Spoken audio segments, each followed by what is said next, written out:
we have a few very powerful messages today. First, to love your enemies.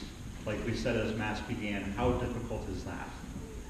But secondly, when we hear from St. Paul today, St. Paul is all about us coming to grips with the fact that we are not perfect, that we do indeed have weaknesses, that we indeed need healing. And figure out that somehow there is this spirit that is indwelling within us that wants to give us life and all the healing that we could ever need. My favorite line from St. Paul's reading today says, "Let no one deceive himself. If anyone among you considers himself wise in this age, let him become a fool as to become wise." I think parents know that from the time that their kids are little and they're raising them up around the teenage years into the early 20s, the kids grow up very, very quickly and they know everything. They know everything, they don't want to hear a thing. And then later on in their later 20s, early 30s, when the world actually hits them, they realize how much indeed there is still to learn. And that their parents had some kind of wisdom when they were giving them, the guidance earlier on in their life. We think we know it all. We think that we're wise. But in so many different areas, in different times in our lives, we do indeed become fools.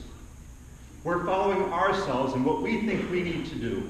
Never mind what God's plan is for me. It's all about me. But then the bottom drops out. We look foolish, and we realize the light, the truth of God, His commandments, His word, which truly gives us freedom and truly gives us life. We spend our entire lives, though, trying to cover up our weaknesses. A very good friend of mine is in the market for a job, and he's been going on a lot of interviews lately.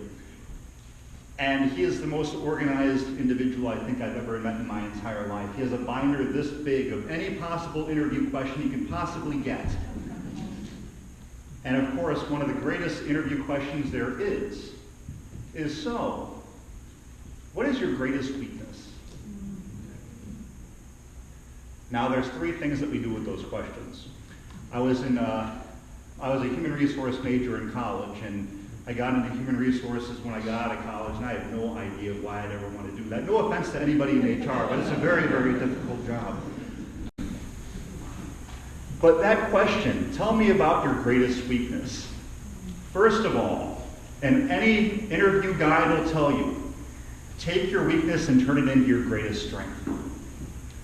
So, I just work way too hard. That's my weakness. So, I probably don't have the best balance, but I work so hard, I get everything done so right and accurately. Yeah, that's not a weakness. We just try to gloss over something else or make something up and just to show everybody how great we are. Or tell us your greatest weakness. Well, I'm kind of, I make sure everything is just so organized, and some people look at me funny because look how organized I am. Again, no, that's not your greatest weakness. Or what we do is we tell everybody about a weakness of ours, but very quickly say, but I already worked on that and I'm good now. So just gloss over and say, yeah, I used to really be bad at this, but I worked on it, I improved, and look how great of a worker I am. So that's number 2. And the third one is that if somebody asks you what your greatest weakness is, when it's work related, just say, well, I'm really bad at basketball, having nothing to do with the job. And hopefully it'll just go away. But how often do we take these 3 things and put that into our life?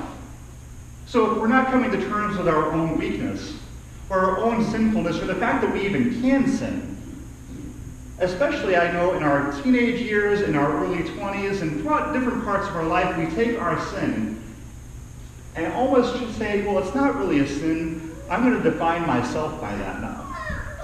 We make it almost like cool, or we're doing it right, everybody else is doing it wrong, so just leave me alone.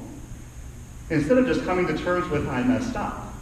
We try to get a following behind us agreeing with our own sinfulness, instead of giving it up to God and saying, I'm sorry. Or in our life with our weakness, even though we might still be struggling with something day after day after day, we might just say, oh yeah, I worked on that a long time ago, I'm all set. Even though it was never healed. It was never been brought up in the sacrament of reconciliation. It was never truly forgiven by God, and we never truly forgave ourselves. And then the last one, we just lie to ourselves and make up something totally different. Aside from our life, just to encourage everybody not to look deeper at our own soul. St. Paul urges us over and over to boast of our weakness. Let the light of Christ in, because only that gives us healing. It's like a wound that we try to cover up and cover up and cover up, but only once it's exposed, and like in the ocean when the salt water hits it, can bring healing. Only when it's exposed to air can it bring healing. The more and more we cover it up, the more and more it's just going to fester and get worse. Let the light of the Lord in. St. Paul always speaks about this Spirit. Let the Spirit of God in. We have it dwelling in the depths of our soul. At baptism, we received the Holy Spirit. We should have no fear.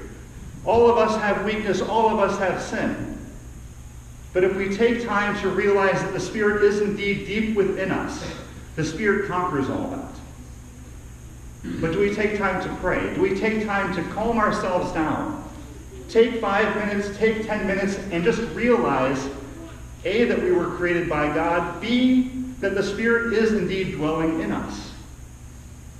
But we move so quickly from one thing to another, and try to lie to ourselves and all sorts of things, instead of just sitting. And there's this breathing.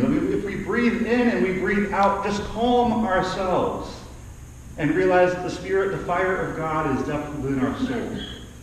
We don't need to say anything to realize that indeed God is there. And if we search the depths of our souls and realize those places that we do need that healing, our spiritual life kicks in. And we expose that to God. We give it up to the Spirit.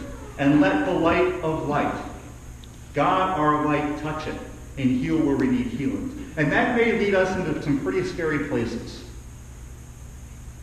Some people think the confessional is a very scary place, and it's not. I assure people it's not. When you go in there, I only flicker the lights a little bit and make some sounds.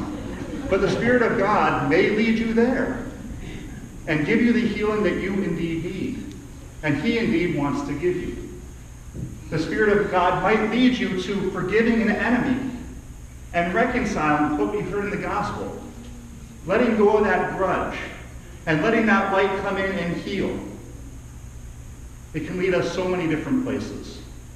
Or the Spirit of God might lead us to finally come to terms with our addiction, to what is not keeping us free, what is shackling us down.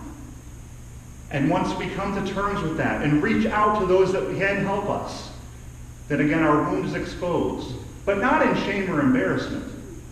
Our wound is exposed so that He indeed can come and heal it and give us that newness of life that He has promised. So yes, it can be scary. But like I said last week, Jesus says over and over again in Scriptures, do not be afraid. There is nothing to fear. Let us not cover up our weakness, but believe full-heartedly with that Spirit. Believe full-heartedly in that Spirit that dwells so deep within us and will never go away.